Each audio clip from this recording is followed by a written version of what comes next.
जनसंवाद न्यूज, सत्य आणि विश्वासाची बातमी। 2 मार्च 2025 रोजी नाशिक या ठिकाणी Republican party of India Athawale गटाच्या वतीने जागतिक धम्म परिषद संपन्न होणार आहे। या ठिकाणी उल्हासनगर शहरातून मोठ्या संख्येने कार्यकर्ते आणि बौद्ध अनुयायी नाशिक या ठिकाणी गेले पाहिजेत, यासाठी उल्हासनगर शहरात नाना बागुल यांच्या नेतृत्वाखाली बैठक संपन्न झाली।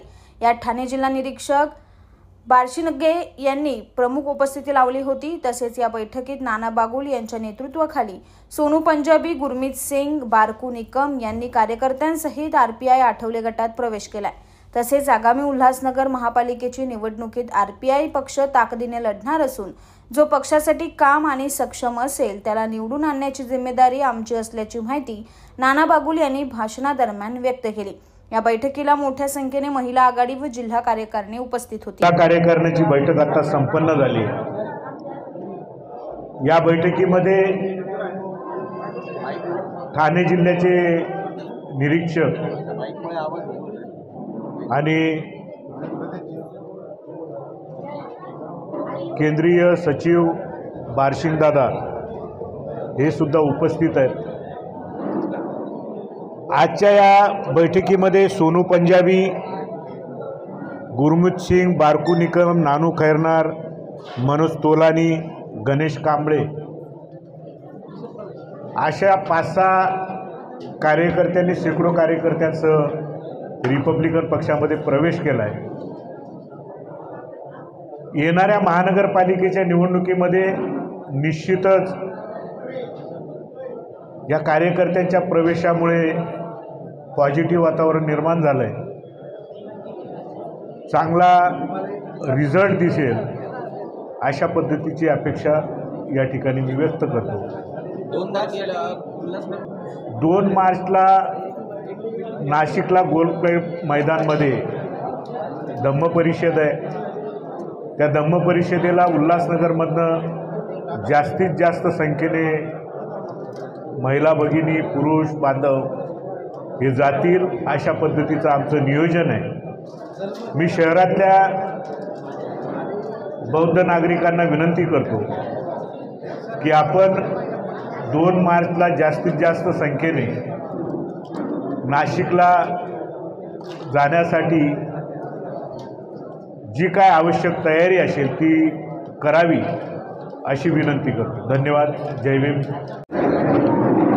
2 मार्च 2025 रोजी नाशिक या ठिकाणी जागतिक धम्म परिषद रिपब्लिकन पक्षाच्या वतीने आयोजित करण्यात आहे। या परिषदेचे अध्यक्षस्थान माननीय नामदार रामदास जाटवे साहेब करणार। या परिषदेसाठी जगभरातून बौद्ध धर्मियातील भिक्खू मोठ्या प्रमाणात येणार आहेत। आजची संपूर्ण जगाची परिस्थिती पाहता या जगाला बुद्धाशिवाय कोणताही पर्याय उरलेला नाही। हा युद्ध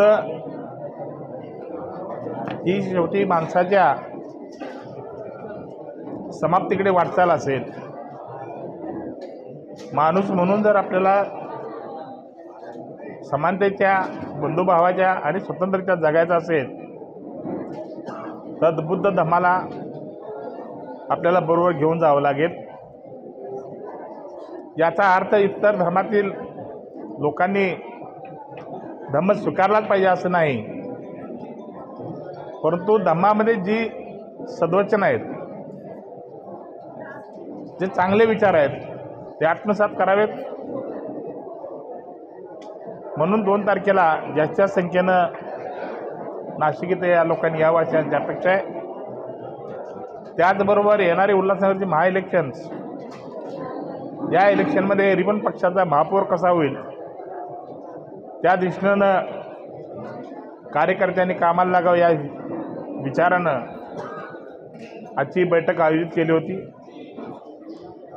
कमीत कमी 15 ते 20 नगरसेवक निवडून कसे आणता येतील, ते युतीच्या माध्यमातून असेल किंवा जर युती व्यवस्थित झाली नाही मानसन्मानाने तर स्वबळावर असेल।